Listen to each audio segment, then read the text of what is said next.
तो भाई प्रोजेक्ट के का टीजर आ चुका है और साथ ही साथ मूवी का मेन टाइटल भी कल की 2898 एडी। तो टाइटल से ये कंफर्म होता है कि मूवी की स्टोरी आज से 875 साल बाद की सिचुएशन पर बेस्ड है। तो पूरी दुनिया को एविल पावर ने अपनी डार्कनेस के थ्रू कंट्रोल में ले लिया होगा, तब अपने कल की यानी कि रेबल स्टार प्रभास की एंट्री होगी। भाई प्रभास को दूसरे एक्टर की तरह हिट, सेमी हिट, एवरेज वाला गेम खेलना पसंद नहीं है। वे डायरेक्ट फ्लॉप वर्सेस ब्लॉकबस्टर या फिर disaster versus all time blockbuster वाला गेम खेलते हैं। अरे कहना क्या चाहते हो? अरे इसका मतलब सिंपल है, अगर इनकी कोई मूवी चलती है तो वो हिट या सुपर हिट नहीं बल्कि ब्लॉकबस्टर की कैटेगरी में आ जाती है, और अगर नहीं चलती है तो वो एवरेज या सेमी हिट भी नहीं, direct biggest disaster movie of Indian cinema की कैटेगरी में आ जाती है। बात तो सही है भाई टीजर के पहले रिलीज हुए पोस्टर ने तो पूरा मूड ही खराब करके रख दिया था। बिल्कुल आदि पुरुष वाली फीलिंग प्रोजेक्ट के से भी आने लगी थी, पर टीजर ने मूड को और ज्यादा खराब होने से बचा दिया, क्योंकि मूड खराब हो जाता तो फिर ये वीडियो कैसे बनता। चल झूठा। वैसे मेकर्स ने वो आयरन मैन की फोटोशॉप वाला पोस्टर डिलीट कर दिया है और उसके बदले दूसरा रियलिस्टिक लगे ऐसा पोस्टर रिलीज कर दिया है। वेल मैंने टीजर में 21 हाइडन फैक्ट नोटिस किए हैं। फर्स्ट ये है कि टीजर के स्टार्टिंग में ये ट्रायंगल दिखाया जाता है और दूसरे एक सीन में ये ट्रायंगुलर शेप की मशीन दिखाई जाती है। और तो और प्रोजेक्ट के पोस्टर्स में भी हम ये ट्रायंगल नोटिस कर सकते हैं। मूवी में ये ट्रायंगल पास्ट, प्रेजेंट और फ्यूचर को रिप्रेजेंट करता है। तो मूवी की स्टोरी में भी पास्ट, प्रेजेंट और फ्यूचर के कैरेक्टर दिखाई दे सकते हैं, जैसे कि अश्वत्थामा जो महाभारत काल से है, कल्कि जो भविष्य में आएंगे और कली जो वर्तमान में उपस्थित है। इस सीन में एक सरदार को जमीन पर पड़े हुए दिखाया जाता है, जो शायद इन विलेन का सामना करते टाइम मारे गए होंगे।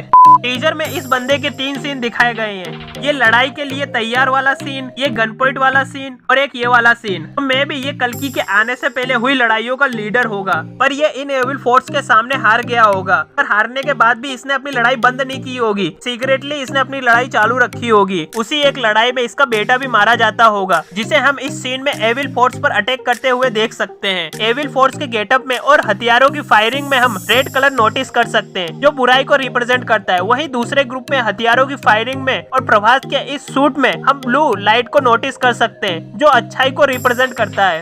ये बंदा एविल फोर्स का कमांडर हो सकता है, पर ये मूवी का मेन विलन नहीं है, क्योंकि मेन विलन के रोल में कमल हसन साहब है। टीजर में ये ट्रायंगुलर शेप की मशीन भी दिखाई जाती है, जिसमें किसी लड़की को बांध कर रखा हुआ है। मे भी ये टाइम ट्रैवल मशीन हो सकती है, या फिर ह्यूमन बॉडी में आर्टिफिशियल रोबोटिक पार्ट फिट करने वाली कोई मशीन भी हो सकती है। इस सीन में एक रोबोट को शिवालय के अंदर एंटर होता हुआ दिखाया जाता है। इस सीन में हम साइड में ये 2 ऋषियों की खंडित मूर्तियों को नोटिस कर सकते हैं। कुछ सेकेंडों के बाद अमिताभ बच्चन का हजारों साल बाद नींद से उठने वाला एक सीन भी दिखाया जाता है। अमिताभ बच्चन का ये गेटअप अश्वत्थामा के लिए हो सकता है, क्योंकि अश्वत्थामा महाभारत काल से ही जिंदा है। और तो और अमिताभ बच्चन के गेटअप में माथे पर ये लाल निशान दिखाई देता है, जो अश्वत्थामा के माथे से मणि निकालने के बाद बहे ब्लड को डिनोट करता है।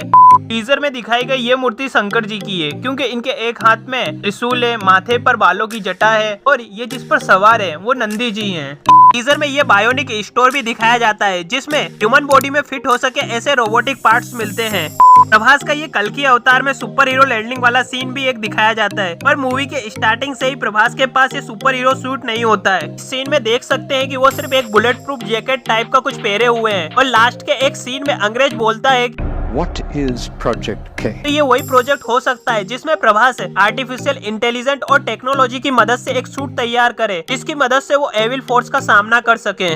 टीजर के लास्ट में 2 पंच भी दिखाए जाते हैं, जिसमें से ये पंच प्रभास के कल्कि के गेटअप में से और दूसरा अमिताभ बच्चन के अश्वत्थामा के गेटअप से मैच खाता है। ये इंडिकेट करते हैं कि अश्वत्थामा और कल्कि दोनों एक साथ मिलकर मूवी के मेन विलन का बैंड बजाने वाले हैं। अब भाई कुछ बोल रहे हैं कि कल्कि 2898 एडी ये हॉलीवुड मूवी डून से इंस्पायर्ड है, क्योंकि डून मूवी में जो क्लाइमेट बताया गया है और इस मूवी में जो क्लाइमेट बताया गया है वो सेम है। पर यार ये सही नहीं है। इस तरह का एनवायरनमेंट और क्लाइमेट तो ज्यादा गर्मी और तूफान और पानी के शॉर्टेज की वजह से रेगिस्तान में भी अक्सर क्रिएट हो जाता है। और कल्कि 2898 एडी ये आज से 875 साल बाद की स्टोरी है, जहाँ पानी के शॉर्टेज को इस सीन में बताया भी गया है। वैसे आपको टीजर कैसा लगा कमेंट करो। जाते जाते चैनल सब्सक्राइब करते जाना। मिलते हैं नेक्स्ट वीडियो में। जय हिंद, जय Bharat. Thanks. Love you. Forever.